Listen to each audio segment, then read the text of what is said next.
bandera es cafecito bien temprano en la mañana. Cuando levanto al trabajo, al estudio, a la jornada. Mi bandera es sabor, arepita bien tostada. Mi bandera es aquel beso con amor para mi amada. Mi bandera es conciencia, es mi historia libertaria. Mi bandera son ancestros, es Bolívar, es Miranda. Mi bandera tricolor y 8 estrellas solidarias. Mi bandera es mi amuleto, es Chávez que me acompaña.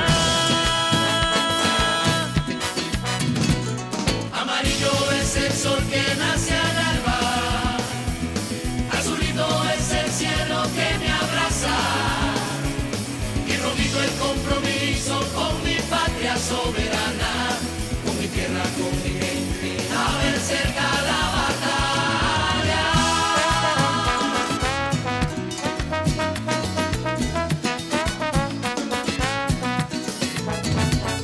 Mi bandera son mis hijos, son el sol de mi esperanza.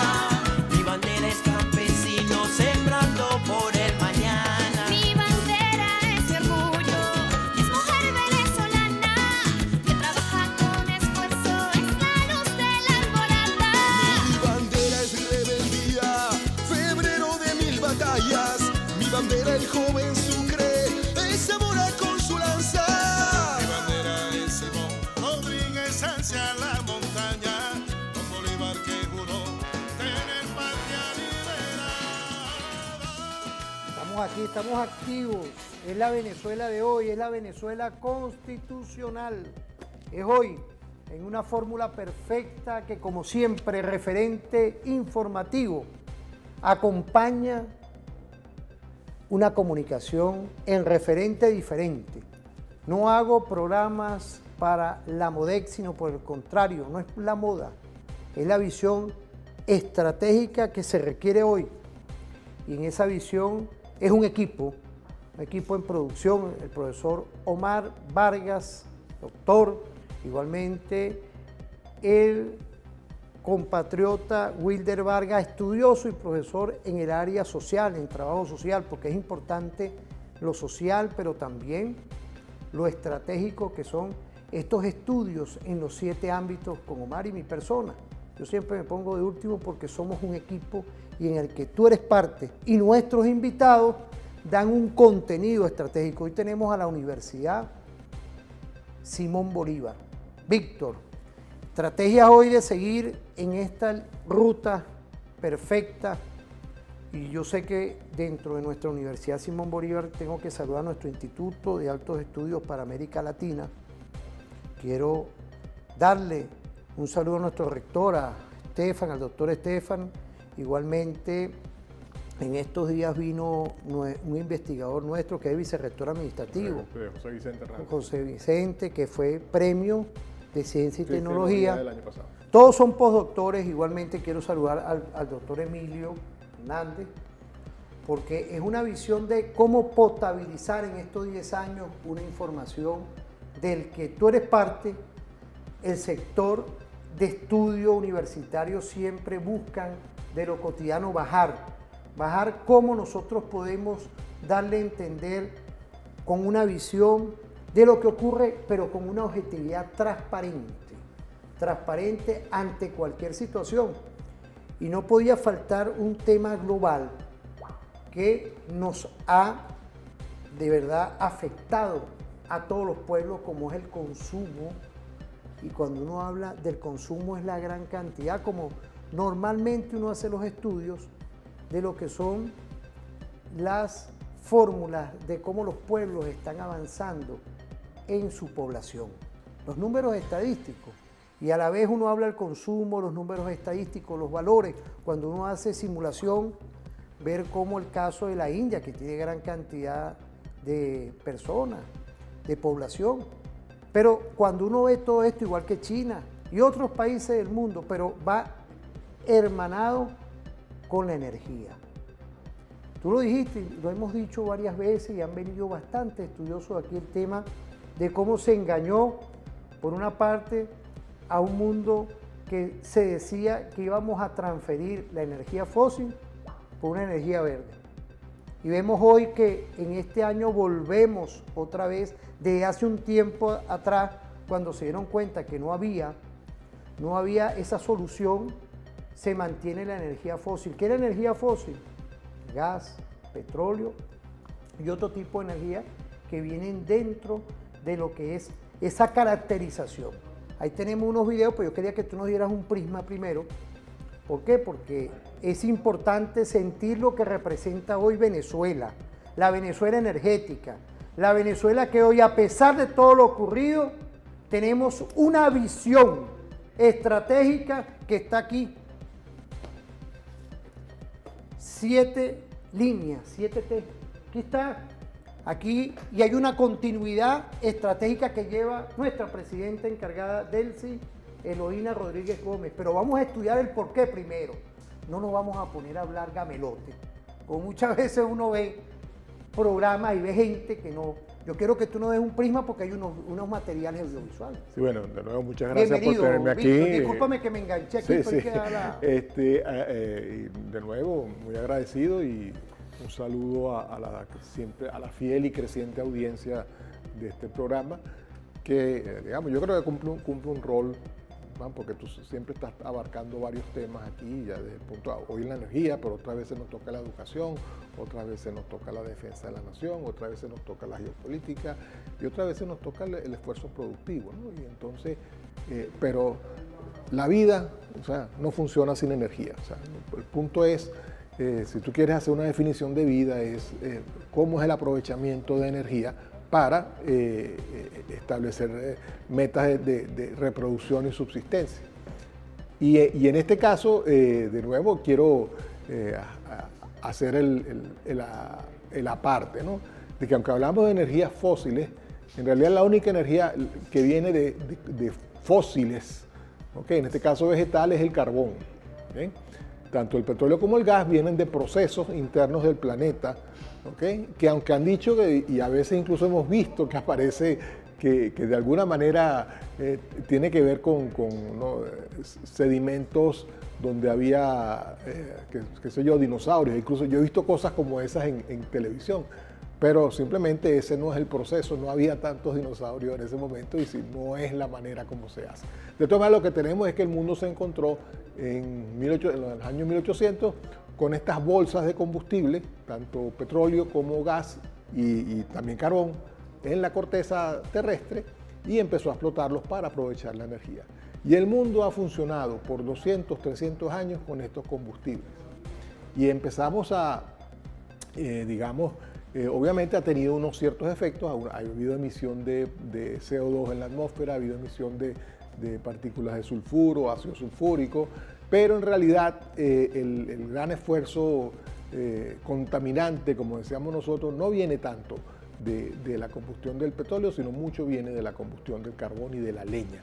Ahí, porque muchos países del mundo todavía, digamos, usan, en países pobres generalmente, usan la leña como principal medio de cocina, medio de combustible para cocinar y para otras cosas, labores.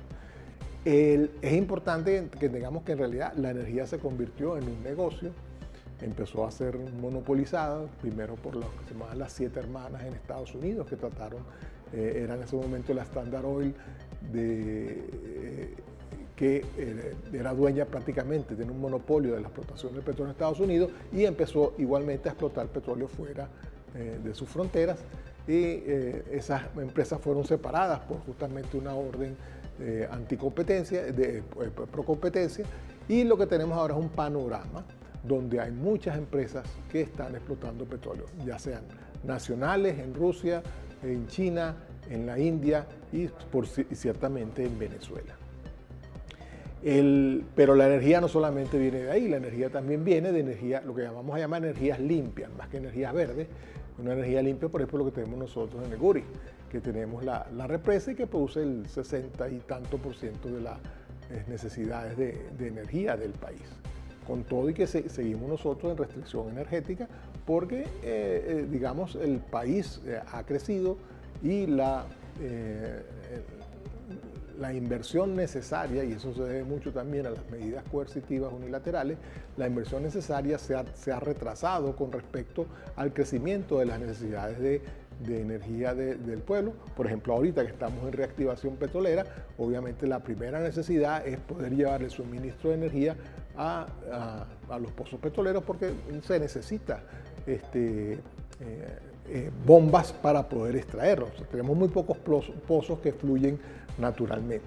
Igualmente con el gas, necesitamos reaprovechar el gas. Entonces todo este panorama que tenemos nosotros dentro del país, sobre todo ahora que estamos exportando gas licuado, la primera exportación que se hizo hace una semana, y eso es importantísimo porque Venezuela entonces encuentra otro rubro de exportación en cuanto a las energías.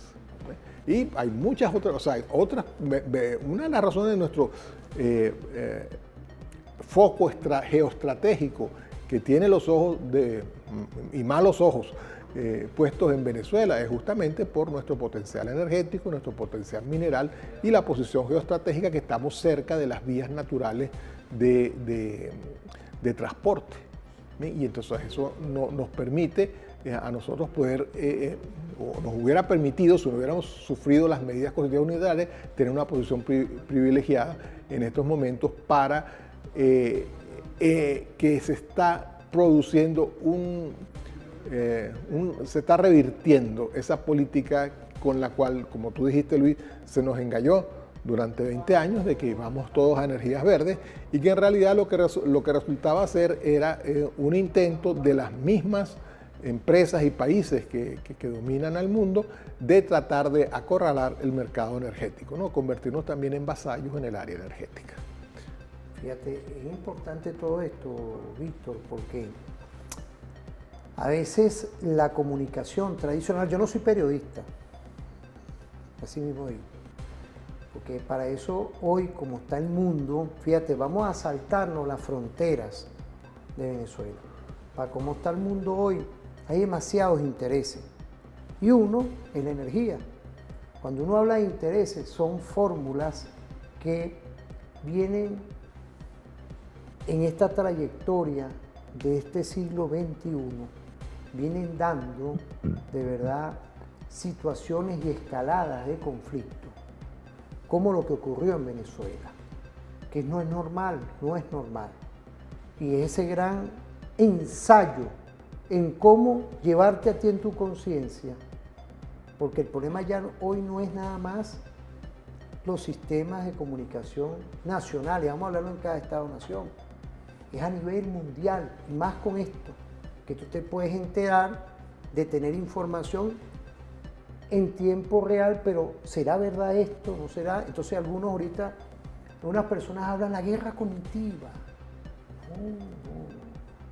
Yo creo que es una conciencia hoy que tiene que ser encauzada por medio de una comunicación como el profesor doctor Víctor Teotisco, doctor con estudios postdoctorales. Asimismo, vienen para acá y dan una referencia a lo que vamos a tocar hoy en esta vitrina que tú nos estás dando, de por qué la energía hoy es parte de los intereses y por qué el sur, esta América del Sur hoy, está pasando lo que está ocurriendo.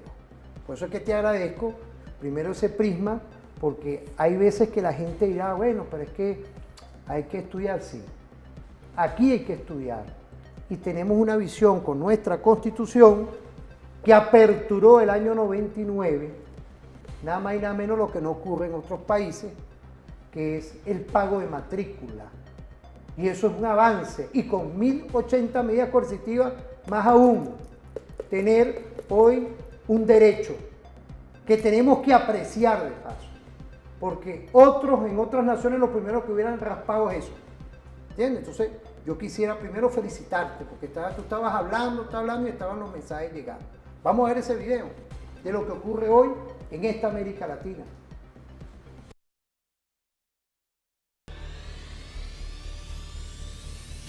Especialistas, políticos y medios de comunicación hablan de una gran oportunidad para los países petroleros de América Latina en esta coyuntura. Pero ¿la hay de verdad? ¿Está la mesa servida para un negocio fácil? ¿Se debe aumentar pronto la extracción de petróleo? Porque la ausencia de Rusia, uno de los grandes proveedores para los países occidentales, está teniendo un efecto enorme y llegó a elevar el precio del barril de petróleo a niveles insospechados, alrededor de los $100, muy por encima del valor promedio de los últimos años. Rusia, uno de los 3 grandes países petroleros, contribuía hasta hace poco con cerca del 11% a la oferta global de crudo, casi lo mismo que los otros 2 líderes, Estados Unidos y Arabia Saudí, con una producción muy superior a la de cualquier otro país. Pero los países latinoamericanos, con Brasil en el 8º lugar de la lista y después México en el 13º, se aproximan a la producción de Rusia. Hay un hueco que, al menos teóricamente, parece posible llenar, una gran oportunidad para los productores de América Latina. Pero ¿es real? Preguntamos a Alfonso Blanco, secretario ejecutivo de la Organización Latinoamericana de Energía. La oportunidad está dada por los altos precios del petróleo. Eso lo que hace es habilitar una serie de producciones regionales que por bajos precios del petróleo no estaban en condiciones de ser productivas. Es decir, por ahora se reviven explotaciones que estaban estancadas debido a su baja rentabilidad, como las de Vaca Muerta en Argentina. Venezuela, por su parte, disfruta un parcial alivio de las sanciones impuestas por Estados Unidos y empieza a exportar de nuevo a Europa. Pero eso es todo un proceso gradual que no se espera tampoco que sea inmediato. Los otros mercados regionales están comprometidos con aumentar su producción, pero eso no termina teniendo una incidencia en el mercado de oferta global. El margen para aumentar la producción es muy pequeño ahora, sin embargo, la capacidad potencial está dada. Latinoamérica ocupa el 2º lugar entre las regiones del mundo con las mayores reservas probadas, solo por detrás de Oriente Medio. Estos cálculos varían según quién los hace, pero no por mucho. La oportunidad existe, pero aún hay grandes obstáculos. Nos lo dice Aldo Flores Quiroga, exsecretario general del Foro Internacional de Energía, que reúne a los ministros del ramo de 71 países. La clave aquí es que no se trata solo de tener reservas, sino de tener las políticas públicas, los incentivos para permitir la inversión de largo plazo que además propicie el aprovechamiento de estos recursos. Y en ese rubro, América Latina todavía no está dando señales claras. Por ahora, los países productores mejoran sus ingresos gracias a los altos precios. Son ingresos muy bienvenidos en vista de la crítica situación de la región en lo social y lo económico. Pero conquistar nuevos mercados solo se logrará con inversiones a largo plazo. ¿Y qué sucederá? ¿Se mantendrán los precios altos? Los productores latinoamericanos pueden ser optimistas. Mientras el costo de extracción de su crudo es de cerca de $15 por barril, aunque llega hasta 40 en casos extremos, las previsiones de los analistas para el precio del crudo en el próximo año varían entre 55 y $125. El contexto de precios del petróleo en el actual contexto geopolítico permite prever un horizonte temporal de precios por encima de los $60-70 mínimo por un plazo razonable. Pero hay otro elemento que está sobre la mesa, que si no se monetizan esos recursos de forma temprana, el riesgo de que esos recursos terminan quedando en el subsuelo termina siendo muy grande. La decisión se complica.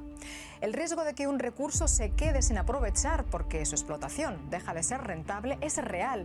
Pero Aldo Flores nos recuerda que el petróleo seguirá siendo indispensable en la industria petroquímica y no desaparecerá como combustible por mucho tiempo. Es realmente muy poco probable que el mundo vaya a dejar de utilizar combustibles fósiles, hidrocarburos en general, en los siguientes 20, 30 años. Puede reducir su consumo, pero es poco probable, porque toda la economía mundial, la infraestructura de transporte mundial está hecha. Fíjate, esto es importante porque retomo la palabra interés. El interés de todo el tema de movilidad, de comercio, de economía, está insertada sin duda con energía. Y es lo que ocurrió, y es lo que teníamos un plan estratégico claro y preciso, se está materializando con una continuidad de gobierno, con el tema de la ley, ¿va a ver? Sí, por aquí debo tenerlo. Eso es, oye, gracias, Omar. La ley antibloqueo del 12 de octubre del 2020. ¿Qué podemos decir, apreciado profesor? Mira, cito una línea. En lo que habla aquí los dos comentaristas, es que justamente de aquí a 30 años lo que va a haber es un incremento en la demanda de petróleo, de gasolina, de todos los combustibles necesarios para operar al mundo. Por la sencilla razón de que el transporte usa combustible, porque es más eficiente. No solo es más eficiente, sino es más rápido. Por ejemplo, no hay manera de que no hay manera eficiente de que tú puedas tener una industria de aeronáutica que transporta pasajeros y transporta mercancías, porque el sistema de propulsión que usa es propulsión a chorro. La otra tecnología que podrían estar usando es hélices, que también usa combustible, pero no tienes ese impulso de los jets y entonces es mucho más lento. Y claro, mucho más lento significa mucho más caro. Y lo mismo en la parte del transporte marítimo, que funciona con crudo directamente, eso funciona con combustible, porque la otra alternativa es usar velas o usar, en este caso, velas tecnológicas más que veleros. Es que uno pueden verlo, que son estructuras metálicas que funcionan como velas, pero que no tener, por ejemplo, barcos de transporte, cargueros, tanqueros, que funcionen con electricidad, con energías verdes, no los hay. O sea, simplemente no es eficiente. Entonces, ese es el hecho y eso no va a cambiar. Pero además se va a incrementar la demanda. ¿Por qué se va a incrementar la demanda? Bueno, porque todos los países ahorita dentro de esta guerra tecnológica, que es uno de los ámbitos en donde se está peleando esta migración hacia la multipolaridad, es que los grandes centros de inteligencia artificial que se están creando y se van a seguir creando consumen muchísima electricidad, muchísima. Mucho más de lo que consumían las minadoras, o consumen las minadoras de criptomonedas, y mucho más de lo que consume cualquier otra industria, la industria metalmecánica o la industria de refinación. O sea, hay una avidez enorme de energía que en este momento se perfila que va a seguir aumentando. ¿Y qué pasa con las reservas? Bueno, ya ahorita el ritmo de descubrimiento de las reservas petroleras y las reservas de gas, pues ahora está en declive. O sea, eso es lo que llamamos la curva. Está en declive y ya no se están descubriendo nuevas reservas. Entonces, por lo tanto, los países que van a estar mandando en estos 30 años son los que tienen reservas de petróleo, grandes reservas de petróleo como Venezuela, como Arabia Saudita, como Rusia, y que necesitan cierta inversión para sacarla al mercado. Fíjate, Víctor, vamos a irnos a una pausa, porque yo quiero volver con un tema que nuestro gobierno, nuestro Estado, porque cuando uno habla del Estado, el mismo Jorge, habla de monetizar. Monetizar es invertir, es traer, es adaptarnos, y ya se está haciendo todo. Por eso es que es importante todos estos temas que está haciendo la Venezuela de hoy para adaptarnos a esa realidad global, porque nosotros no improvisamos. Hay hoy una paz, una tranquilidad, una visión de entender que a lo venezolano nosotros somos y tenemos una visión constitucional de entendernos. Vamos a irnos a una pausa, no se separen y volvemos con el tema energético, la monetización, la inversión y lo importante de estar estudiando este tema que es de interés de todos.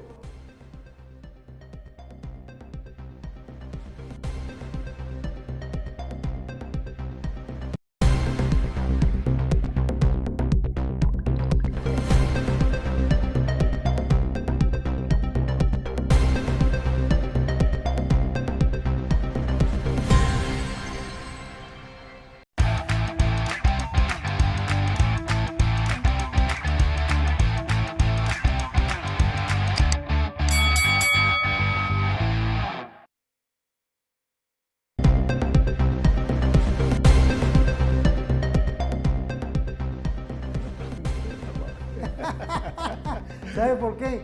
Porque fíjate, ahí hoy volvemos otra vez, ¿no?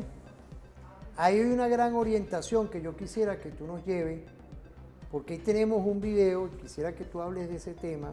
No sé si quieres verlo antes. Fíjate, porque fíjate, este análisis nos gusta. Tú sabes, lo peor es darle a una audiencia que es exigente con nosotros, conmigo, con el equipo, de seguir con lo mismo que sale aquí, pues. No. Nosotros vamos irrumpiendo. Y son estas cápsulas que podemos ir apreciando el por qué hoy está gravitando en este sur tantas inestabilidades, tantas escaladas, tantos conflictos, que gracias a la venezolanidad de hoy no queremos guerra. Mira, yo me acuerdo cuando el presidente Nicolás Maduro Moro, lo hemos dicho, cargaba la música de John Lennon. Paz, paz, paz. Imaginémonos si nosotros fuéramos un pueblo de guerra. ¿Ah? ¿En qué se hubiera convertido esto? ¿Ah? En una desgracia. Una desgracia. Y es hoy ese llamado de atención a la relación de respeto que de verdad exhortamos a todos los pueblos del mundo y a los gobiernos de lo que está haciendo el llamado nuestra presidenta encargada. Vamos a ver ese video, que no es nada más el petróleo allá, es aquí que se ha abierto con esto que tú explicaste, y yo quisiera que tú siguieras en una línea conductora lo importante de saber quiénes somos, pero también saber lo que hemos hecho ante 1080 medidas coercitivas unilaterales. Vamos a ver ese video.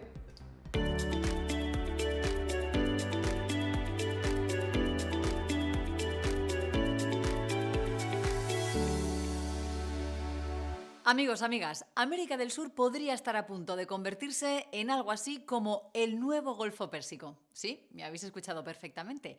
Mientras los organismos internacionales no paran de alertarnos de que nos estamos quedando cortos con el petróleo, 3 países de la zona se preparan para llenarse los bolsillos. Ojo con todo lo que os vamos a contar a continuación. Arranquemos.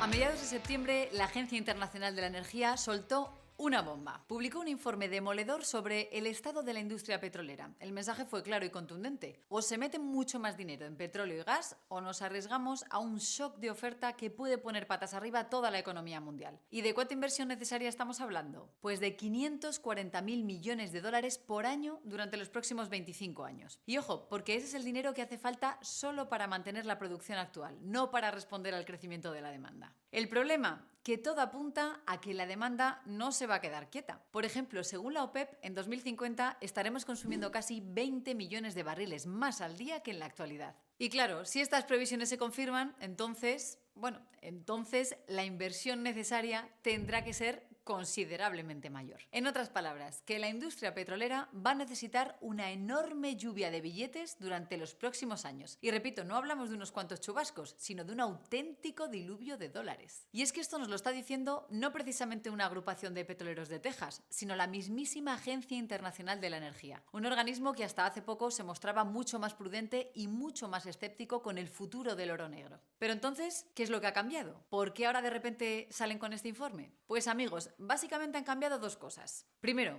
que la demanda de petróleo y gas es mucho más robusta de lo que se esperaba. Lejos de apagarse, el apetito por los combustibles fósiles sigue a toda mecha. Y no solo hablamos de los coches, sino sobre todo de la aviación, los camiones y la industria química. Y segundo, que el fracking cada vez es más importante en la producción mundial, y el problema es que los pozos de fracking se agotan bastante más rápido si no se realizan constantemente nuevas perforaciones. Lo que quiere decir que hay que invertir regularmente mucho más. Y si no lo haces, entonces tienes un problema. De hecho, según esta agencia, sin nuevas inversiones, la producción caería a plomo, a un ritmo de más de 5 millones de barriles por día, el equivalente a toda la producción de 2 gigantes del campo como son Noruega y Brasil. Y es que de media, a nivel global, los yacimientos se están agotando a un ritmo de casi el 6% anual, una cifra que en el caso concreto del fracking se dispara hasta el 35% en el primer año y un 15% en el siguiente. Y a ver, evidentemente, la inversión en la industria no va a desaparecer, no va a ser cero nunca. Pero si no se alcanza ese objetivo de 540.000 millones de forma regular por año,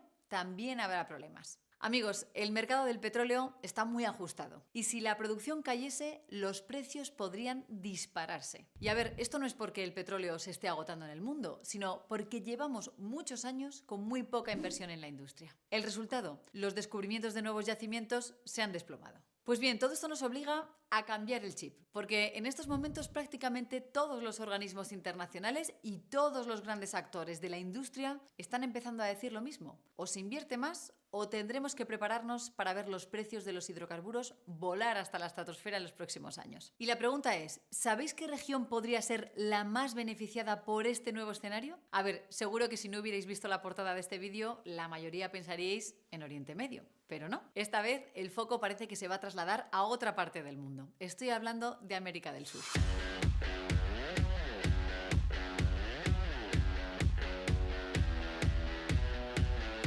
Amigos, la industria del petróleo y gas en América Latina está despegando. Se espera que en apenas 5 años, para el año 2030, la producción regional pase de unos 10,5 millones de barriles por día a más de 14, un salto considerable. Y es que América Latina es con mucha diferencia la región donde más está creciendo esta industria y donde más petróleo se está descubriendo. ¿Queréis un ejemplo? Hace no mucho, este pasado 5 de agosto, BP hizo su mayor descubrimiento de crudo de los últimos 25 años. ¿Dónde? En un yacimiento situado a 400 kilómetros de las costas de Sudamérica. Pero ¿sabéis qué? Que dentro de esta fiebre del oro negro hay 3 países que destacan. 3 protagonistas que podrían vivir un auténtico boom energético en los próximos años. Mucho ojo, porque esto puede ser una fuente de muchas oportunidades. Y no solo para esta industria, porque evidentemente mucha más producción de crudo y de gas significa también una cosa, mucho más dinero para las arcas públicas y para los negocios locales. Así que abrid bien los ojos, porque estos son nuestros 3 grandes protagonistas de hoy.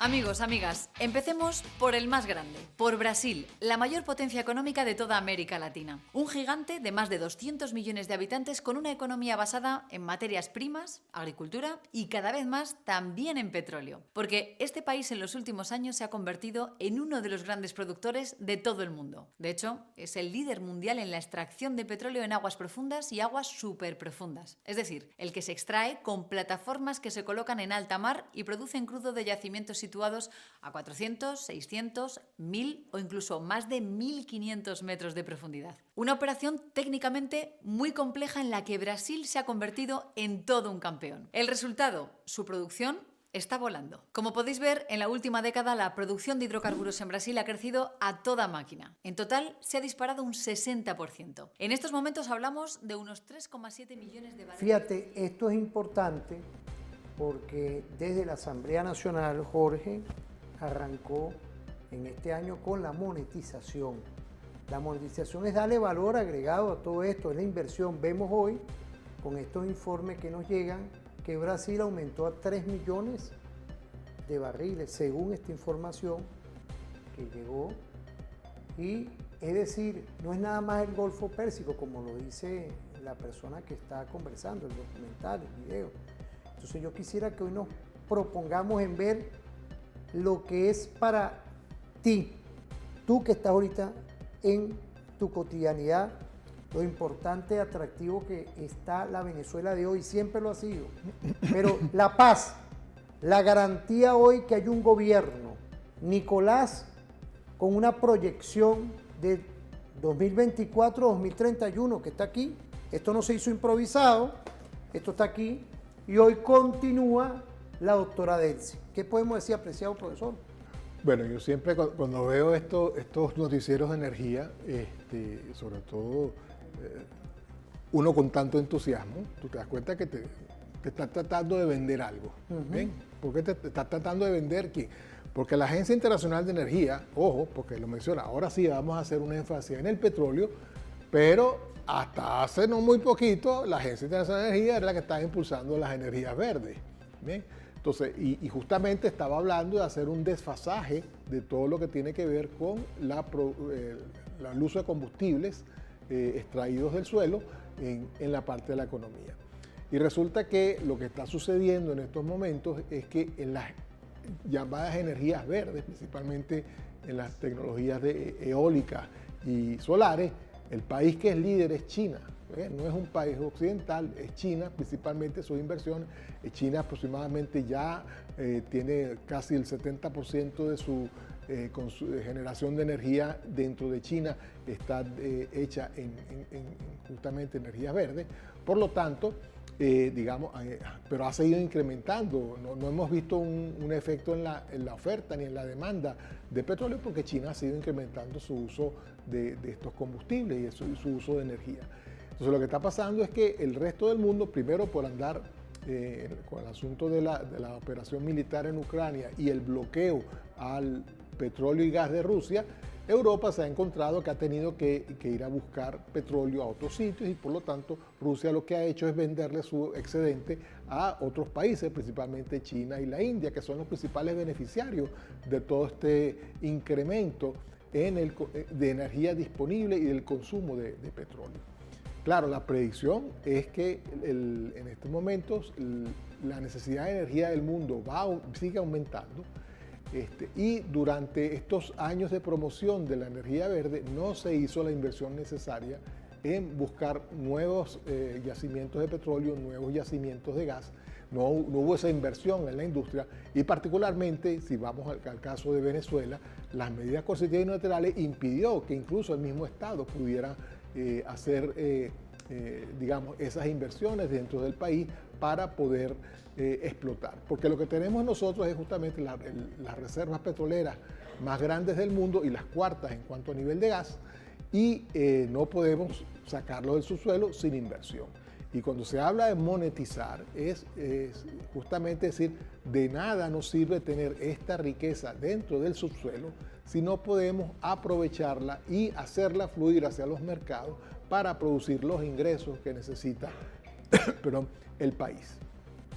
Entonces, en este esquema de cosas, sí, va a favorecerse principalmente América Latina, principalmente Venezuela, porque es el que tiene las reservas más grandes, pero que también necesita mayor inversión, que es lo que justamente ahora con, el levantamiento progresivo que esperamos de las medidas coercitivas, pues permita a empresas, principalmente estadounidenses, pero también de otras del mundo, que participen en la reactivación y en la explotación de nuevos campos. O sea, recuperar los campos que están, cerrados y encontrar perforar nuevos pozos y aumentar la explotación de petróleo y gas.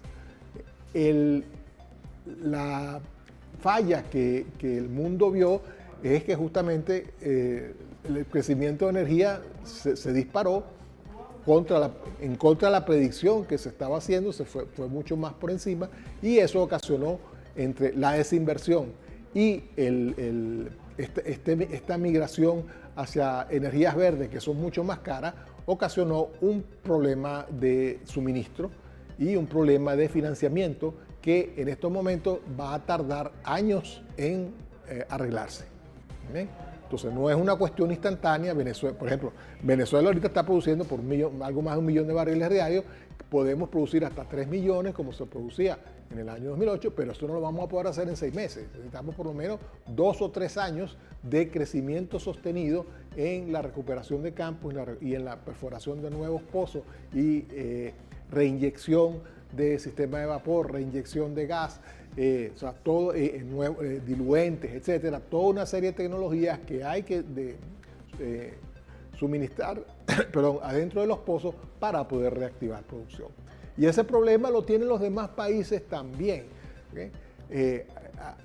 Aunque se dice que otros países de Sudamérica se van a beneficiar más que Venezuela, sí, eso es en cuanto a porcentaje. ¿Por qué? Porque ellos tienen acceso a financiamiento mucho más rápido y sin muchas complicaciones con respecto a Venezuela.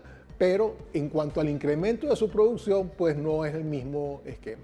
Venezuela puede incrementar su producción prácticamente 200%, esa es su meta, mientras que los demás países, si acaso, producen volumen menor, con excepción de Brasil, pero pueden si acaso, incrementar 10-20% su producción. Muchas de estas, además, en los acuerdos que se están haciendo, muchas de estas explotaciones se dirigen principalmente al mercado estadounidense. ¿Por qué? Porque acá hay otra cosa. Estados Unidos se trata de convertirse de nuevo en el trader, en el que administra el negocio petrolero, entonces incluso tratando de comprar la producción petrolera de otros países para poder venderla. Y de nuevo esto se enfoca en el área geopolítica. O sea, si absorbo la producción, esto es un esquema de guerra comercial. Si yo absorbo la producción petrolera, la acaparo, porque esa es la idea, de parte del mundo, lo que estoy tratando es reducirle a China y a la India, y a Rusia su mercado. Es parte de un complejo proceso de guerra comercial para impedirle su desarrollo. Si vemos que China es uno de los principales ahorita productores de inteligencia artificial, porque yo ahorita inteligencia artificial lo considero como un producto, que requiere un enorme suministro de energía para funcionar, pues bueno, Estados Unidos también es un productor de inteligencia artificial y necesita también el consumo. Entonces parte también de esta guerra comercial es para perjudicar al adversario en cuanto a su crecimiento tecnológico. Es muy complejo el esquema. Además, fíjate que lo estamos viendo en la energía, pero hay un desarrollo que está surgiendo en esta semana, que es que Estados Unidos está convocando a unos serie de 50 países que son productores de tierras raras. ¿Bien? ¿Por qué? Porque de nuevo el principal productor de tierras raras es China.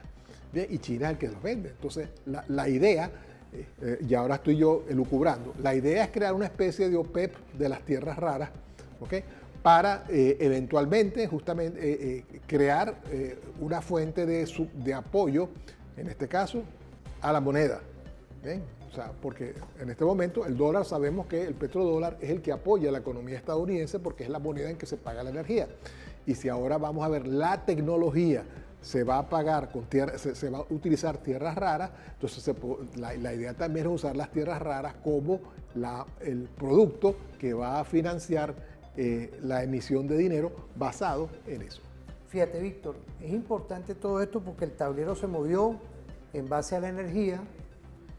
No es nada más ahora Canadá, que es la suplidora de las refinerías en Texas que fueron creadas para lo que es el procesamiento de crudo pesado, sino que ya ahorita este tablero está entrando Brasil, está entrando Venezuela nuevamente, que lo pedíamos nosotros, lo solicitamos, pero de estos señores que han querido implosionar la patria, en el caso del gobierno de Obama, en el caso de esta chusma política que robó al mismo gobierno de Estados Unidos, porque financiaban esa chusma política que está ahorita en España y en otros países, un chusmero, que lo que hizo fue robar y vivir de lo que le daba el gobierno de Estados Unidos. Eso es público y notorio porque fue denunciado. Tanto es así que tenemos entendido, pueden investigarlo ustedes, que se clausuraron el tema de las benditas ONG, la ANEC. Ahí está todo. O sea, aquí no estamos hablando nada que pongamos como científicos a inventar. ¿Por qué? Porque prácticamente lo que solicitamos y vamos a solicitar siempre es el respeto mutuo entre las naciones, que es lo que ha hecho siempre la Venezuela. La Venezuela de ayer, la Venezuela de hoy. Vamos a irnos a una pausa. Vamos ahorita, no se separen, vamos a seguir con el motor energético en el próximo segmento. Vamos a ir a una pausa, no se separen.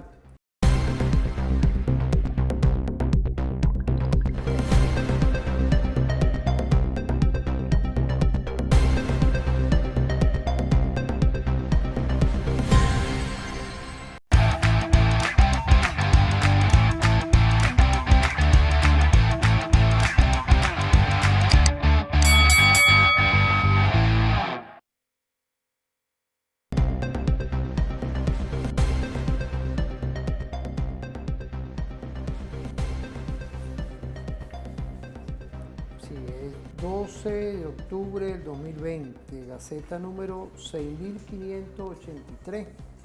Esto fue la Asamblea Constituyente, Nacional Constituyente, Ley Constitucional Antibloqueo para el Desarrollo Nacional y la Garantía de los Derechos Humanos, Omar. Nosotros que estamos en esa línea de los derechos humanos, de los derechos sociales, constituyente que crea también otro tipo de sumario que nos dice esta Gaceta, La estoy leyendo tal cual porque esto es la información de hoy. O sea, hay que ir innovando en la comunicación, Víctor, y tú lo sabes muy bien. Yo te agradezco siempre que nos estés acompañando, porque uno que estudia el tema de las escaladas, el último postdoctorado que hicimos, que son trabajos de investigación de la guerra difusa, va concatenado hoy, a pesar de que es difuso, es matemática. Yo hablo inclusive de amplio espectro. Nicolás, presidente de la República Bolivariana de Venezuela, nos habla de la multidimensionalidad, porque es así, pues. Es esa fórmula de constructo que hoy debemos ir teniendo. Hay un encadenamiento a la guerra cognitiva. Ahorita como que la agarraron como una moda, pues. Pero el tema es que hablar de guerra cognitiva es estudiar también las diferentes formas de la guerra. Son 11 doctrinas que tiene ese Pentágono, que estudiamos aquí como las demás doctrinas de todos los países del mundo, y del que hoy vemos que todo se ha centrado en base a algo que nosotros lo hemos dicho aquí. Vamos a entendernos diplomáticamente, vamos a hacer las cosas de respeto, que es la venta del petróleo, porque sabemos que hay un problema energético, y más aún como quedamos antes, Víctor, que yo quisiera que tú nos des tu visión, que la realidad norteamericana empresarial es que y respetamos, y más bien a nosotros nos interesa ser socios de todas esas empresas como también de otros países del mundo. Ellos tienen una realidad compleja porque ellos viven del fracking, pero tienen una gran cantidad de refinerías que les interesa nuestro petróleo. Petróleo que muchas veces algunos han criticado, pero es un petróleo que está hoy activo a la negociación, y como lo decía Jorge, tenemos que darle vida a todos nuestros recursos naturales. Ahí yo tengo pendiente, no sé si tú querías decir algo, lo hemos sacado varias veces, que fue una de las últimas discusiones que hizo nuestra presidenta Delcy con los empresarios de la energía, del petróleo. Aquí tenemos palabra, aquí la palabra del gobierno venezolano, si decimos que es esto, no como esa chusma política que anda por ahí, que ellos sí lograron estos acontecimientos nefastos. Ellos son los que están ahí, esos son los embajadores de la locura. Por eso es que aquí hoy estamos en paz. El que vea Venezuela hoy, no aquí nada más, sino que se siente, haga un análisis, que vea a quién le creyeron, a esos ladrones, porque son unos pillos que están por allá esperando, viviendo de una renta que es del pueblo, engañando al mismo gobierno de Estados Unidos, quitándole plata, porque son unos ladrones, unos estafadores y una estafadora. Esa es tremenda estafadora. O sea, quiere vivir de plata que le da, no el trabajo, como muchos industriales, tanto extranjeros como venezolanos. Hay que echarle pierna como un pueblo que lo que quiere es trabajar y tener un salario como Dios manda y unos servicios, un estado social que se requiere, que sobreviene de nuestra riqueza. Entonces, cuando uno ve todo esto, no sé si tú querías darnos una visión, porque ahí tenemos esa cápsula que le he pasado varias veces con bastante contenido, porque la doctora Delcy habla claramente, ella es ministra también de energía, ella sabe lo que está hablando, pues. Aquí tenemos los pelos en la mano, pues, porque a mí me gusta potabilizar esto contigo, ¿vale?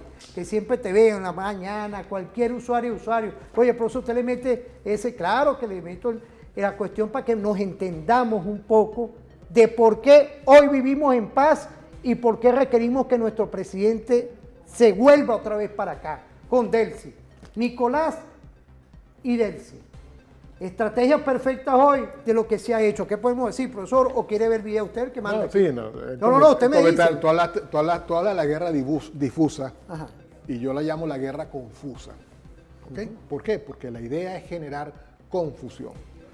Si tú generas confusión y caos, bueno, si tú eres el que lo genera, tú lo controlas allí. Y eso es parte digamos, de la política energética de los Estados Unidos. Tú hablaste del fracking, bueno, habló también ahí del fracking. El fracking, que es el principal ahorita motor de la industria estadounidense, a diferencia nuestra, que nosotros tenemos yacimientos que lo dejamos de explotar porque a lo mejor ya no eran rentables, o sea, había que hacer una inversión, no que era rentable, sino que hacer una inversión para que siguieran produciendo.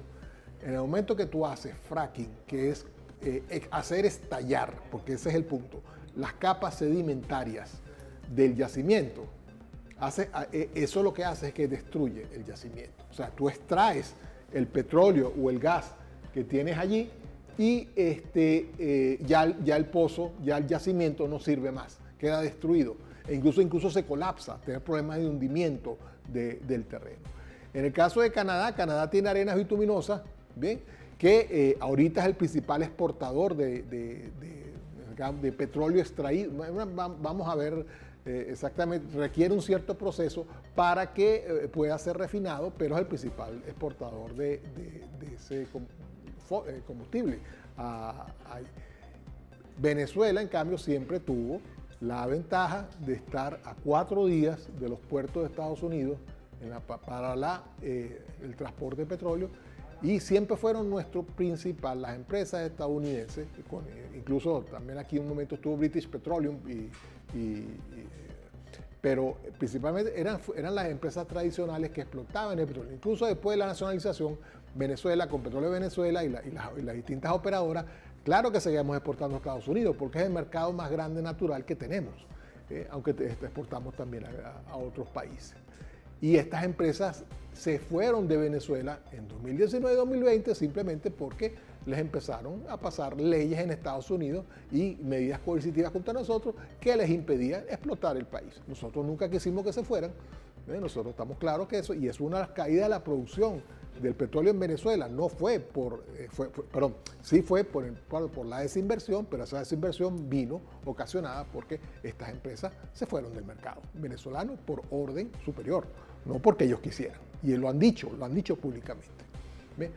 Nosotros, por ejemplo, ahorita estamos viendo un regreso de no solamente las empresas petroleras, sino las empresas de servicios, empresas que hacen servicios técnicos, que eran las empresas que tradicionalmente iban a las universidades, Luis, para la tecnología. Es decir, aquí venía, no voy a hacer el nombre, pero empresas muy importantes de servicios petroleros que trabajaban con el INTEBEP, trabajaban con el IBIC, trabajaban con los institutos de investigación de la Universidad Simón Bolívar, la Universidad Central, la Universidad del Zulia, para justamente hacer ese tejido productivo, porque es mucho más sencillo, incluso es óptimo, que tú colabores con los institutos de investigación del sitio más cercano a la explotación petrolera y no que los vayas a traer de fuera. Entonces, creemos nosotros que este retorno a la inversión dentro del aparato de producción de petróleo y de gas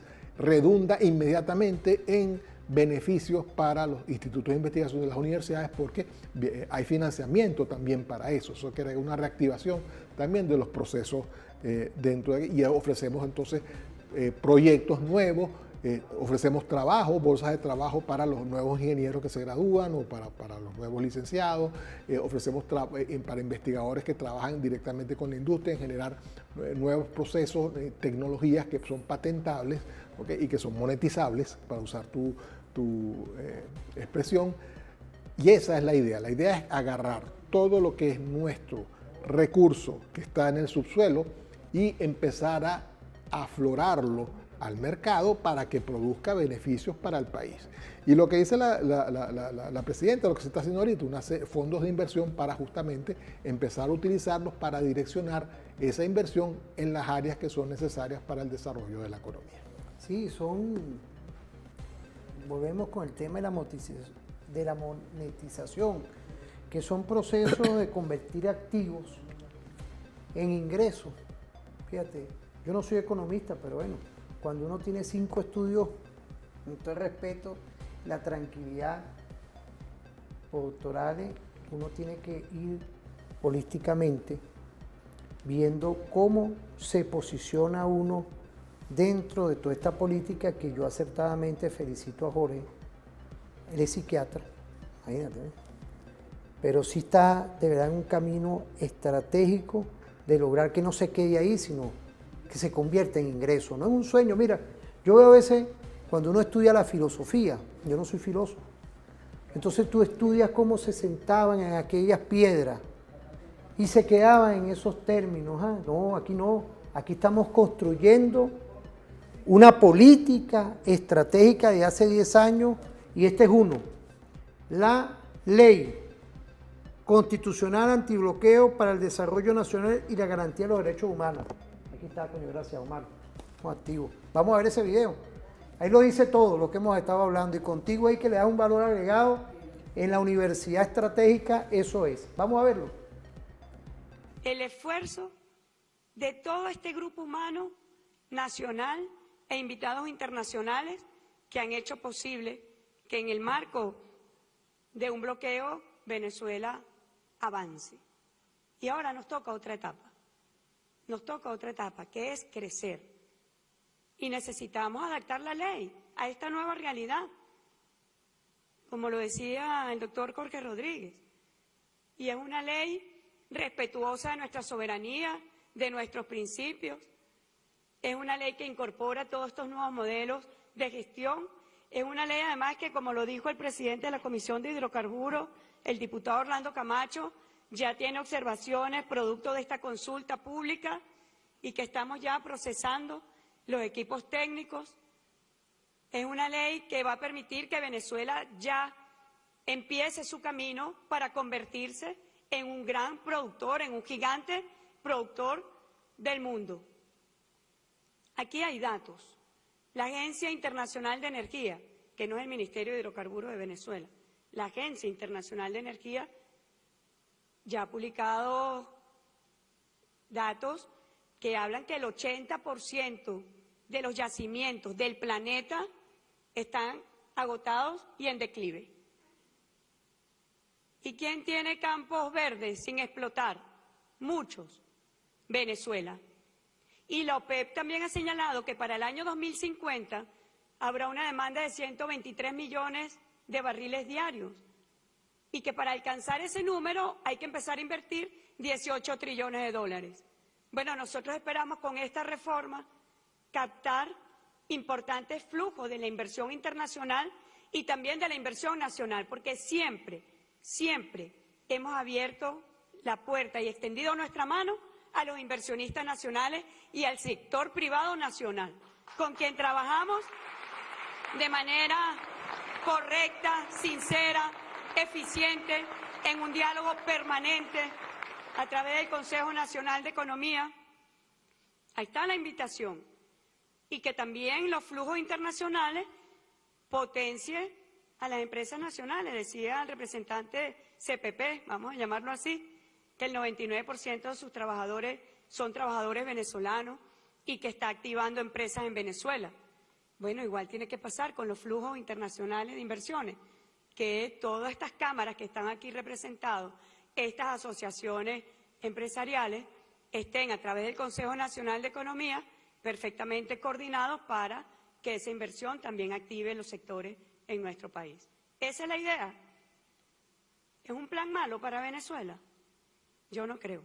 Yo creo que es muy buen plan para el futuro de nuestro país y también para nosotros consolidar y acentuar la cooperación energética internacional con todos los países que quieran venir a nuestra patria, con una ley clara, con seguridad jurídica, con normas adaptadas a las prácticas internacionales de este sector. Yo creo que es muy positivo para Venezuela y que, como lo decía el doctor Jorge Rodríguez, esas inmensas reservas sirvan para la felicidad social y económica de nuestro pueblo y para el desarrollo del país. Es verdad que en 108 años Venezuela ha consumido 78.000 millones de barriles, pero hay que decirlo, al día de hoy Venezuela registra su mayor pico de reservas, así como la canción del Real y Medio, no lo gastamos, pero ya lo tenemos otra vez.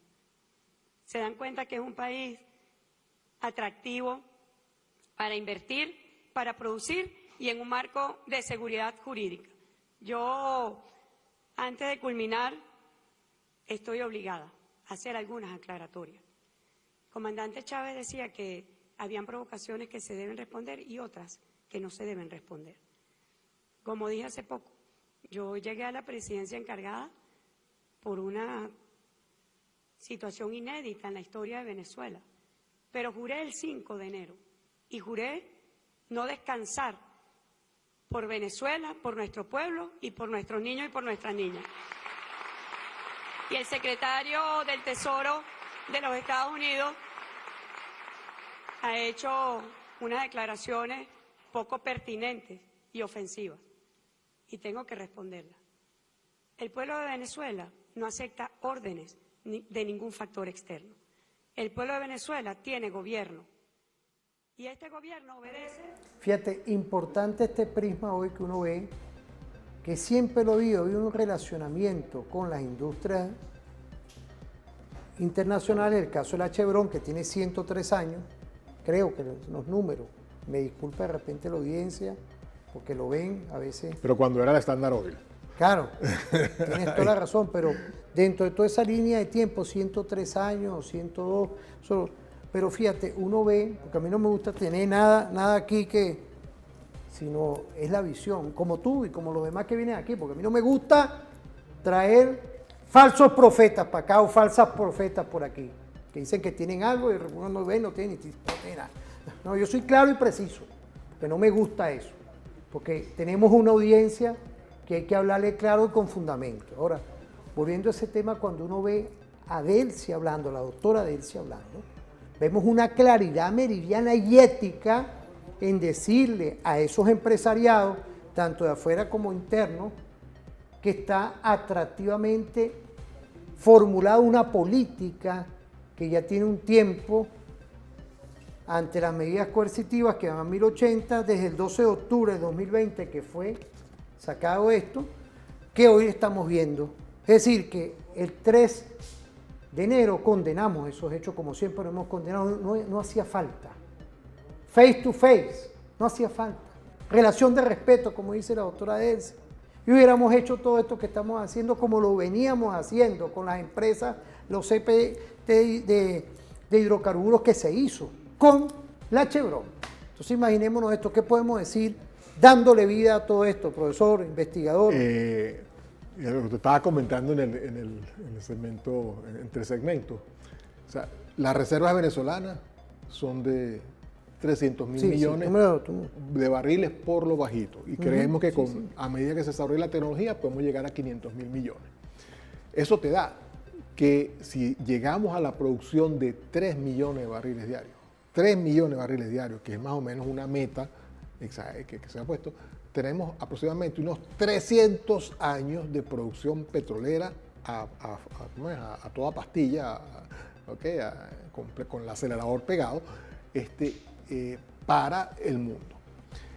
Y eso requiere inversión, no solo inversión, pero además, si tú llegas a 3 millones y la perspectiva es que la demanda del mundo siga aumentando en las próximas décadas, décadas incluso hasta puede llegar hasta 100 años.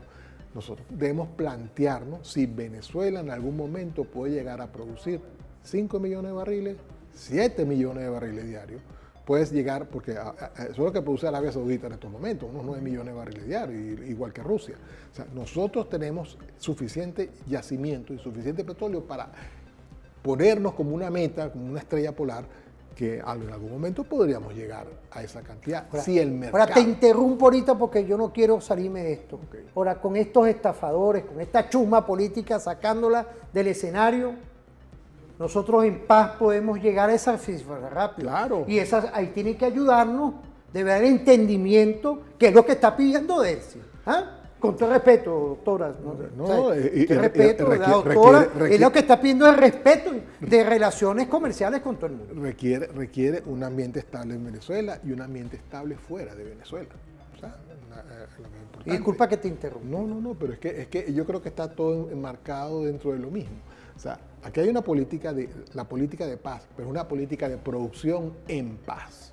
¿Okay? Porque una producción en conflicto como la que hemos tenido desde 2014 ya se ha demostrado que justamente lo que hace es crear dificultades, ¿okay? y en realidad problemas de subsistencia, problemas de entendimiento, problemas de que el pueblo venezolano se vea afectado seriamente en su salud, en sus aspiraciones profesionales, en la educación. Y claro, lo que queremos es justamente decir, mira, una vez que tenemos un ambiente de paz, un ambiente donde tenemos inversión, un ambiente donde no tenemos medidas coercitivas naturales, el país rebota. A mí lo que por ejemplo, Luis, una de las cosas es que todo el mundo dice, ay, mira, vamos a rebotar rapidísimo. Claro que vamos a rebotar rapidísimo porque el país estuvo simplemente con las medidas coercitivas naturales, estuvo totalmente constreñido, ¿ok? Restringido en su fuerza, en su esfuerzo productivo y en su esfuerzo creador. Entonces nos quitan esas cadenas e inmediatamente, por supuesto, se va a producir un rebote que es mucho más inmediato y mucho más rápido porque no requiere, digamos, que nosotros creemos una nueva economía y un nuevo esquema de producción. No, el esquema de producción y el esquema de economía ya estaba, simplemente que fue totalmente amordazado, bueno, por decirlo. Entonces ahora sí, pero ahora para recuperar, si tenemos la inversión adecuada, si tenemos los flujos, y es que está abierto a todos los países del mundo, y eso es un esfuerzo que creo que también está diciendo la presidenta. O sea, sí, está bien, las empresas estadounidenses pueden estar más cerca, pero Venezuela ha hecho relaciones comerciales y ha hecho relaciones con empresas de otros países del mundo que están igualmente invitadas. ¿Okay? Nosotros tenemos relaciones con India, tenemos relaciones con China, tenemos relaciones con Rusia, con Turquía, ¿okay? Y esos países también tienen empresas petroleras que perfectamente pueden estar aquí y que hay contratos incluso firmados, porque eso es un punto, es que Venezuela no va a desechar un contrato simplemente para hacerlo con otra empresa. Eso no es seguridad. Muchas de las empresas te dicen, yo quiero seguridad jurídica, ¿okay? Y si mi contrato está por 10 años, está por 10 años, no lo vas a cambiar. Entonces, hay una serie de consideraciones políticas, además de consideraciones económicas, que se tienen que manejar en este escenario. Quizás... Y de nuevo vuelvo a meter la cuña, o sea, las universidades nos estamos reactivando, ¿okay? Porque justamente estas empresas empiezan a ir a reactivar viejos lazos, incluso graduados nuestros que están en esas empresas regresan al país justamente para plantear este nuevo esquema. Y eso es lo que tenemos que estar trabajando nosotros. Pero además la parte estratégica, repito, no solamente es petróleo, gas. Venezuela debe ir a la explotación de gas. ¿Por qué? Porque primero, ya hicimos una primera exportación de gas licuado y tenemos potencial de exportación de gas. Pero además ese gas puede usarse para la generación de energía dentro del país, para consumo del país y para afuera, para la región. Porque Venezuela puede ser un suministrador de energía eléctrica para Brasil, para Colombia, e incluso para los países del Caribe, o sea, porque la energía a través de baterías se puede exportar, o se puede exportar a través de combustible. Pero eso nos convierte a nosotros en el productor de energía natural de la región. Tenemos una facilidad que no tiene Colombia. Colombia se va a quedar sin petróleo en 3 años. Va a ser un importador neto. Ecuador está ahorita a un nivel que está produciendo mucho menos que Venezuela, porque simplemente también descuidó su industria petrolera, la privatizó, el Estado ecuatoriano no recibe nada prácticamente de esa industria y estamos viendo además los efectos de que es un país que está en descomposición. Sí, fíjate, el péndulo de este subglobal de tablero a nivel energético, fíjate, por eso es que pusimos con todo el respeto a Brasil, porque tiene logros sustanciales y está la Venezuela de hoy. Y México, y debemos meter a México en la ecuación. Tiene razón México, porque Argentina es muy incipiente lo que ha conseguido y es la realidad, y hoy el reto nuestro es tratar dentro de toda esta realidad global y escalada de conflicto, estamos propuestos directamente ante estos 10 años de medidas coercitivas unilaterales de una guerra multidimensional, multiforme, no convencional, de tratar de tener ahora relaciones de respeto, relaciones de tranquilidad y una inversión plena en los 2 fondos que ya se creó nuestra presidenta Delcy, que tiene que ver uno con el tema de salarios, con calma, con tranquilidad, porque sobreviene todo esto, y otro los servicios públicos, que es importante una inversión total, con un rediseño en todo lo que tiene que ver hacia lo que se tiene previsto, lo que está planificado con las 7T. Vamos a irnos a una pausa, Víctor. Vamos a irnos ahorita, no se separen, porque volvemos en un último segmento perfecto contigo.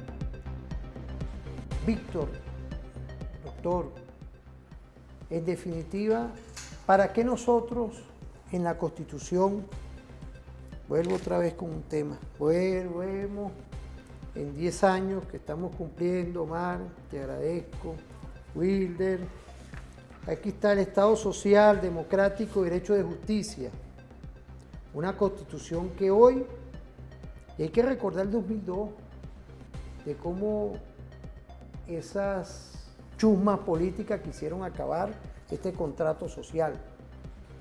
Ahorita están por allá en el extranjero un poco de ellos. Y ella, que esa es la que buscó esta situación y lo que nos ha costado ahorita ir curando. Y poco a poco vamos curando esas cicatrices porque no es fácil. Y la prudencia ante la audiencia siempre para mí es importante porque uno tiene lo que uno habla, la conciencia estratégica, de cómo condenamos, y Víctor, tú lo conoces muy bien, lo que en la Cuarta República se hizo viral después, como fue en los hechos de Cantaura, Yumare, todo este tipo de cosas que condenamos siempre. La muerte de dirigentes estudiantiles, uno que fue dirigente estudiantil, tú, como autoridad universitaria, condenamos todo esto. Como también tenemos que hacer referencia a que pareciera que fue una generación de chusma política que están ahí y que lograron, en definitiva, robar al gobierno norteamericano, porque lo robaron, estafaron. Todo lo que ellos dijeron es mentira hoy es paz, tranquilidad. Y estamos curando porque estamos poniendo la mano de la solidaridad y el respeto internacional con nuestra presidenta, la doctora Delcy Eloína Rodríguez Gómez. Aquí antes, por un pasaje estudiantil, nada más por una cuestión, se mataba. Hoy vemos cómo esta chusma, porque hay una chusma aquí todavía activa, una chusma que tú tienes que identificar la realidad, que hay una constitución, que hay 1080 medidas coercitivas, que estamos abriendo un paradigma hoy con las relaciones internacionales, con tremendo invitado que tenemos hoy y todos los que han venido, en el que las pausas, los momentos van a venir en prosperidad y en tranquilidad y en paz. Y es una reflexión hoy, culminando el programa. No sé si tú querías decir algo, Víctor, con todo el respeto y la consideración del caso. Ahí tenemos dos cápsulas. Una con Delcy hacia lo que es el llamado a las regiones y otra con Delcy con el tema de la salud. O sea, esto no es concha de ajo, vamos a potabilizar esto. Y esto sobrevenía nada más y nada menos del 12 de octubre del 2020. La ley antibloqueo, las reformas que venían a nivel de hidrocarburos, de todo esto. Porque teníamos que legalizar. No hace falta que venga a decirnos nadie nada. Esto es una progresión y planificación de alto gobierno. Nicolás Delcy, estrategia perfecta. Y ese llamado de atención a las transnacionales que están aquí, que aquí hay tranquilidad. Ustedes mismos lo saben. Como ustedes dijeron allá, Caracas tenemos contacto y van a continuar los contactos. Y nuestros empresarios, nuestros sistemas empresariales, los felicito. Porque no es poca cosa hoy tener unos empresarios nacionalistas que están haciéndoles llamados. Te lo dije. Ahí ya tenemos una sorpresa porque ahí vamos a traer nuevos actores para hablar aquí claramente. Que le están diciendo allá que quiten las medidas coercitivas allá. Y eso hay que felicitarlo. Eso hay que exhortarlo. Podemos ver esos dos cosas. Yo quisiera que tú nos dieras un comentario. Mira, yo sé que es un resumen. Por favor, nosotros hemos sido bendecidos por la providencia, por decirlo así, en tener esta enorme cantidad de recursos naturales dentro de nuestro territorio. Pero si lo dejamos en el subsuelo, a nadie favorece. A nadie favorece. De nada nos sirve tener la reserva más grande del petróleo del mundo si se van a quedar ahí encerradas. De nada nos sirve tener oro en ciertos puntos de la Guayana si no lo vamos a convertir en proceso en riqueza. Igualmente, ¿de qué te sirve tener una gran cantidad de campo fértil si no vas a sembrar nada, si no vas a tener ganado, si no vas a... O sea, nosotros tenemos que tener una visión por un lado, utilitaria de cuáles son nuestros recursos, pero utilitaria ¿para qué? Para el beneficio de la población venezolana. Ese beneficio, nosotros tenemos que convertir esos recursos en instrumentos de desarrollo, financiamiento, ¿pero por qué? Para producir salud, para financiar salud, para financiar educación, para financiar la industria privada y pública. Me gusta ese tema. Ahí. O sea, no, es la cosa, o sea, de nada sirve que nos quedemos, o sea, es como decir que yo tengo una fortuna en oro, ¿okay? Porque el símil con petróleo, con oro sí lo entienden, con petróleo cuesta más, ¿okay? Si tú tuvieras una fortuna en oro y la tienes en el banco y no estás ganando intereses y no estás haciendo nada, pues sigues igual de pobre. Ahí está el sector primario, sí. Campesino y pescador, pues. ¿Ah? Está organizado, pero ¿dónde está el financiamiento? Bueno, esas son las críticas que aquí llegan. Y es una cosa que... ¿Dónde están los bancos dando financiamiento para reproducir? Allí hay un problema que, o sea, digamos, Venezuela necesita una reorganización de su sistema financiero. Tú mencionas ahorita los bancos. ¿Okay? Bueno, los bancos no han dado... Lo que ahorita, el principal negocio ahorita de los bancos es intermediación cambiaria. No es intermediación de financiamiento de proyectos. El reto debería ser el financiamiento. Sí, pero ¿cómo lo haces tú? Legislación, ¿ok? Para eso está la Asamblea Nacional. La Asamblea tiene que legislar para que la riqueza que el país está poniendo a disposición, porque recibe un ingreso y entonces ese ingreso se distribuye a la economía, el Banco Central lo pone, especialmente a las entidades financieras. Las entidades financieras lo que tienen que hacer con ese ingreso es empezar a financiar proyectos, ¿ok? A nivel pequeño, a nivel mediano y a nivel macro. Fíjate la palabra, estamos hablando del sector primario. Primario. Primario puede ser cualquier industrial, pero cualquier emprendedor. Sí. Y ahí yo creo que está la falla también ante las medidas coercitivas de la gestión en esas dos carteras. Y cuidando de no cometer los errores del pasado. Claro. Que cuando teníamos un ingreso petrolero, entonces primero regalabas, y segundo que convertías a la industria nacional en poco competitiva, ¿okay? Porque era más fácil usar ese dinero que llegaba en ingreso petrolero para importar comida, o sea, y cortar a los agricultores y a los Claro, ¿no? Y el adelanto que se ha hecho en estos 10 años con nuestro gobierno, con Nicolás, con Delcy ahí, porque ella fue constituyente, ella sabe lo que está hablando, y es ministra, mira, sobrevenido, gracias a Dios, de PDVSA. Ella sabe lo que está hablando. Vamos a ver el video, vamos a irnos en las regiones y vamos a irnos también en lo social con el tema médico. Vamos a ver esas dos cápsulas. Desde el punto de vista político, fue buen año. Desde el punto de vista social, empezar a curar heridas de la guerra económica es un buen año. Y nosotros aspiramos que el año 2026 sea un mejor año. Sabemos que va a ser así. Y que nosotros podamos lograr el rescate del presidente y de la primera combatienta. Son objetivos para este año 2026. Pero fíjense ustedes, nos toca hablar de números, ¿verdad? Este año se va a incrementar los recursos expresados en divisas en un 37%. Ustedes van a tener más recursos para su gestión, que sé que lo necesitan, porque he tenido la dirección del Consejo Federal de Gobierno y yo estoy diciendo de al menos un 37%.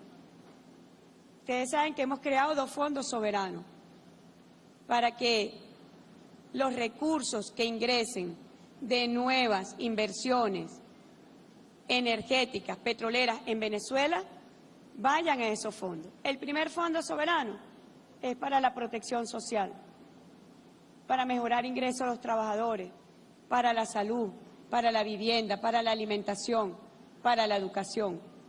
El segundo fondo soberano es para servicios públicos e infraestructura, agua, electricidad, vialidad.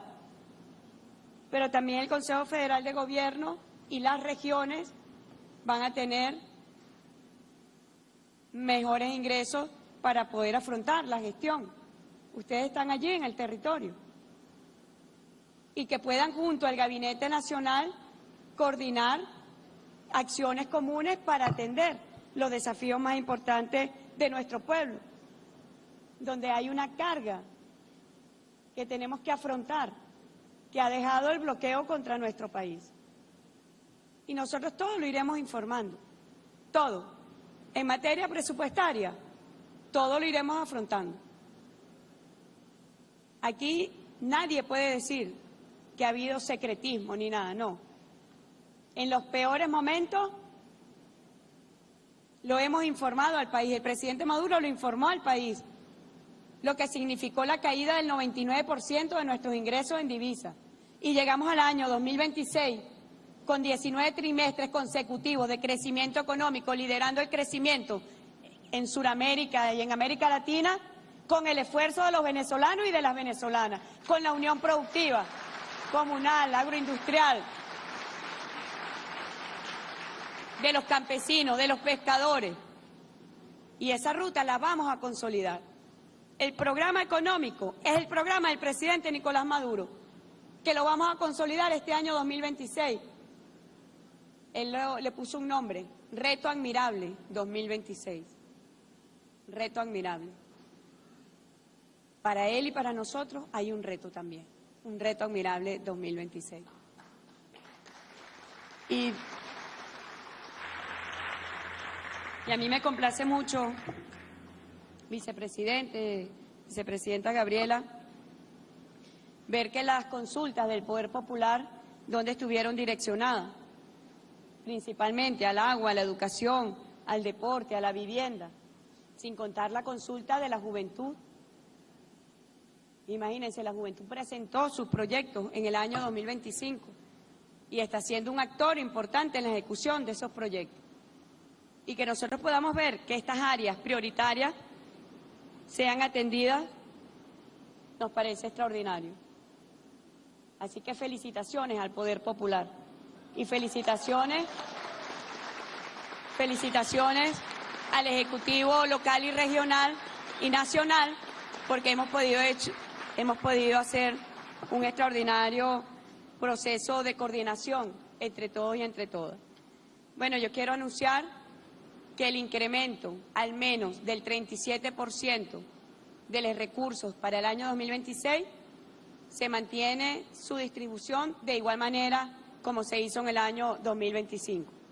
Un porcentaje del 53% para el Poder Popular, un 29% para las gobernaciones, un 15% para las alcaldías y un 3% para el fortalecimiento institucional. Pero quiero también decirle, hemos estado trabajando con el equipo para ver qué proceso de apoyo se puede dar en algunas alcaldías del país, porque hay demasiado desequilibrio entre algunas capitales, por ejemplo, y alcaldías del interior del país. El Consejo Federal de Gobierno y el Fondo Intergubernamental debe tener como objetivo corregir desequilibrio. Y vamos a hacer intervención para corregir desequilibrio. Con 7.879 operaciones. Estamos acá en el Hospital Universitario Clínico de Caracas, en la Universidad Central de Venezuela. En este proceso de recuperación del hospital de intervención, hoy estamos entregando completamente nuevo y equipado el servicio de nefrología de este hospital, 12 máquinas para la diálisis, atención integral a los pacientes de nefrología, y desde acá justamente queremos hacer un pase al estado Nueva Esparta. Allá está en el hospital doctor Luis Ortega, la gobernadora Marisela Velázquez, también junto a Juntos Todo es Posible, inaugurando 30 camas de diálisis que se están entregando, servicio de hospitalización, recuperación para la atención de los pacientes que requieren el servicio de diálisis. Así que vámonos directamente al estado Nueva Esparta. Adelante, gobernadora. Gracias, presidenta. Me acompaña en este momento la Autoridad Única de Salud, la licenciada Ana Michine, nuestro presidente de Junto Todo es Posible, Walter Gaviria, el alcalde Enea González de este municipio Mariño, y nuestro director del Hospital Luis Ortega de Por la Mar, el doctor Pedro Fernández. en este momento, Presidenta encargada, vamos a proceder a la inauguración del servicio de nefrología de este Estado bolivariano de Nueva Esparta. Gracias por todo el apoyo brindado por usted y por el compromiso y agradecimiento a nuestro presidente Nicolás Maduro Moro, donde la revolución sigue garantizando la salud oportuna y eficaz para nuestro pueblo. Procedemos.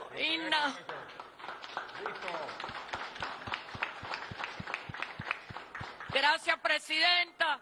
Dejo en la palabra a la Autoridad Única de Salud en el Estado. Buenas tardes, Presidenta. Nos encontramos hoy acá inaugurando el servicio de nefrología Gatmolia del Hospital Luis Ortega de Porlamar. Atenderemos 1.650 pacientes de diálisis en el servicio de diálisis.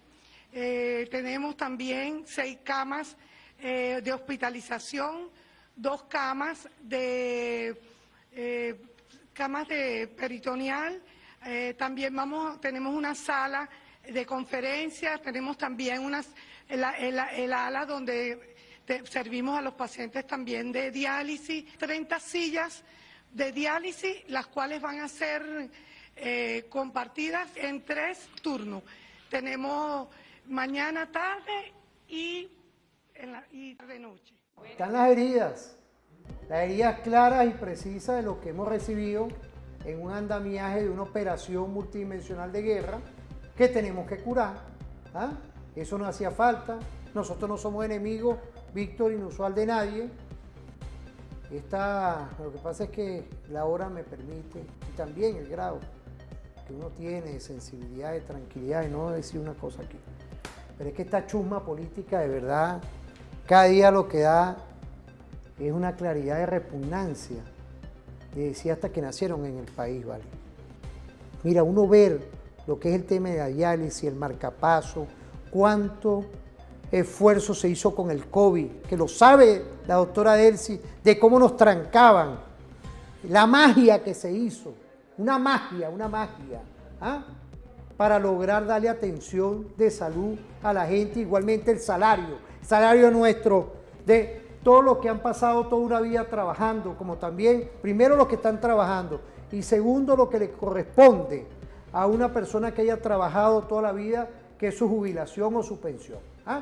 Uno ve todo esto y ve de verdad esta chusma política que lo que ha hecho es hablar, engañar y estafar a varios gobiernos, porque no nada más Estados Unidos. Y agradezco todos los mensajes que nos llegan, de verdad, porque estamos activos hoy dándole vida a lo que es la energía y el por qué nosotros requerimos ante esa energía fortalecer nuestro Estado social, que lo está haciendo Nicolás y Delcy. ¿Qué podemos decir, apreciado profesor? Culminando el programa, que tiene unos minutos, para que nos dé de verdad una apreciación perfecta como siempre. Fíjate, yo tengo la opinión, pero muchos la comparten, que Venezuela durante la Cuarta República vivió lo que se llama una caquistocracia.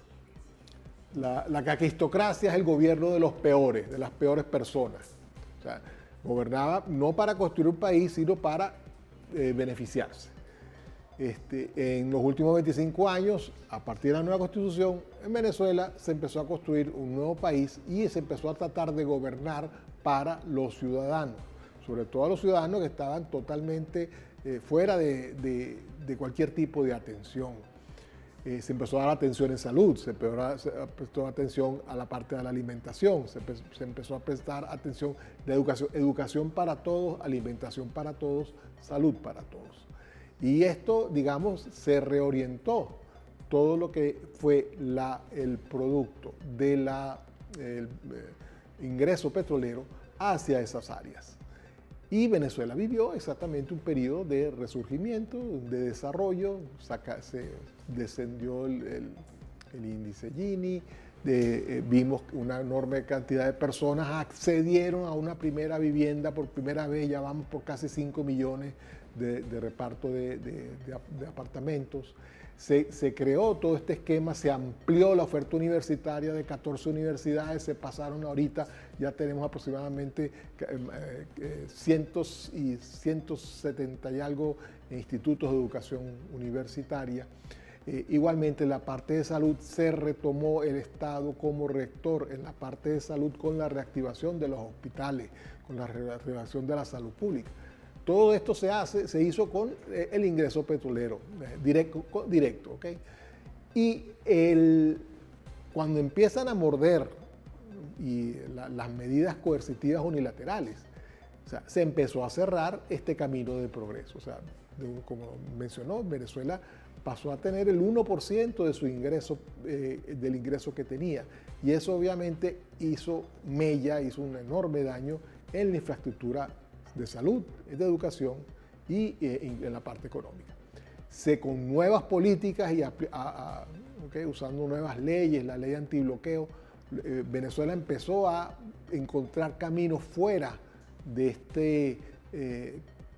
esta camisa de fuerza que nos tenían para el desarrollo, y logramos poco a poco entrar en una dinámica distinta donde, como dice la presidenta encargada, ya tenemos una gran cantidad de trimestres en crecimiento neto, y somos el país de Sudamérica que ha crecido líder en crecimiento. Claro, somos líderes en crecimiento porque nos forzaron a ir a un foso, y por eso ese rebote que se logró hacer con la inversión.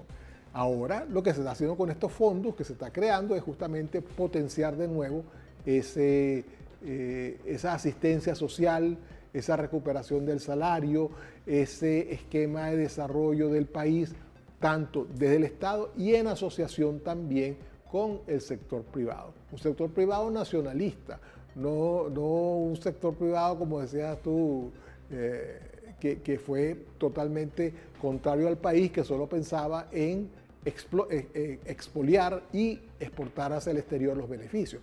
Los empresarios que tenemos ahora son empresarios que están en Venezuela y que trabajan para el Estado, para el país en general, para producir crecimiento dentro del país.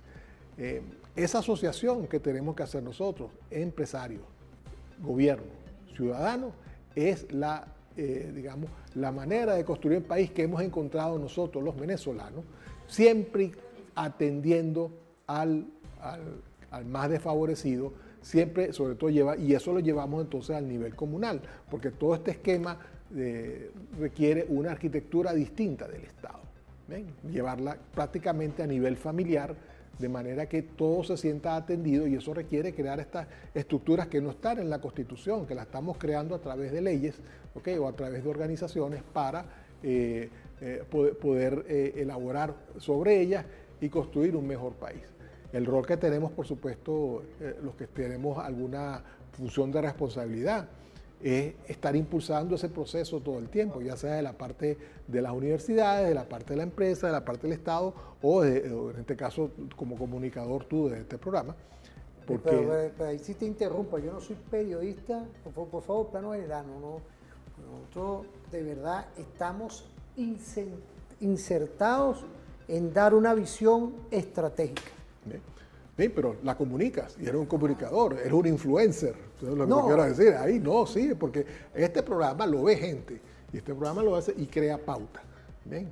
Gracias. Así, y entonces, yo creo que es un espacio de creación de conocimiento que es muy importante, es muy importante. De educación superior insertada aquí. ¿Okay? Sí. Pero también de, desarrollo de conciencia nacional, de conciencia patriótica, porque, si vemos Venezuela como un barco, en el barco estamos todos juntos. Claro. Y tenemos que ir al mismo sitio. ¿Cuánto nos queda? Creo que ya estamos culminando, ¿no? Nos queda un ratico para que tú nos des un cierre ahí. Bien, habíamos empezado hablando de la energía, y yo quiero cerrar con el asunto de la energía, porque la energía es la sangre que hace funcionar no solo este país, sino el mundo. Y obviamente es beneficiosa porque pone todo a andar, y es dañina en el sentido que produce desechos, o sea, el consumo de energía produce desechos. Algunos son más aprovechables que otros, o sea, se puede crear una industria secundaria, incluso terciaria, de los subproductos del consumo de energía. Allí en eso, entonces, Venezuela se inserta. Y estamos siempre en este problema de que, por un lado, el consumo de energía produce calentamiento y produce una, ¿cómo se llama? Una serie de sustancias a la atmósfera y al agua, e incluso en el territorio, en el terreno, que son contaminantes o que producen algún efecto dañino. Entonces tú tienes que tomar eso en cuenta. Y eso requiere también un esfuerzo de gasto para trabajar. De inversión. De inversión. Y por otro lado, tú tienes unas políticas que, habíamos dicho, de ir a lo que llamamos energías verdes o la conservación del planeta y qué sé yo, que se contraponen contra nuestro objetivo de vender combustibles fósiles, de estos combustibles deletarios. Entonces, tenemos que mantener algo ahí y tenemos que evitar que desde afuera aquellos países que ya no tienen recursos energéticos propios para explotar, y me refiero a Europa, ¿bien? Porque Europa ahorita no tiene petróleo, ahorita que tiene menos petróleo por parte de Rusia, pues entonces Estados Unidos es su principal suplidor. Venezuela quisiera entrar en ese mercado, sería muy bueno, ¿bien? Pero no tienen, o sea, ellos tienen que importarla. No tienen ríos caudalosos, no tienen alturas para hacer grandes represas y están pensando volver a la energía nuclear. ¿Ve? Y de nuevo se encuentra el mismo problema. Tampoco tienen los recursos, o sea, no tienen el uranio, no tienen el torio, no tienen ninguno de los materiales estratégicos, las tierras raras, no las tienen. Pero ya culminamos, Víctor. No venimos. Entonces, fíjate, ante todo esto, la energía, como empezamos en el programa, es importante. Nosotros estamos porque Víctor dio un programa especial en este 2026 con el ecosocialismo, con el equilibrio del universo. Nos vamos con ese padre Bolívar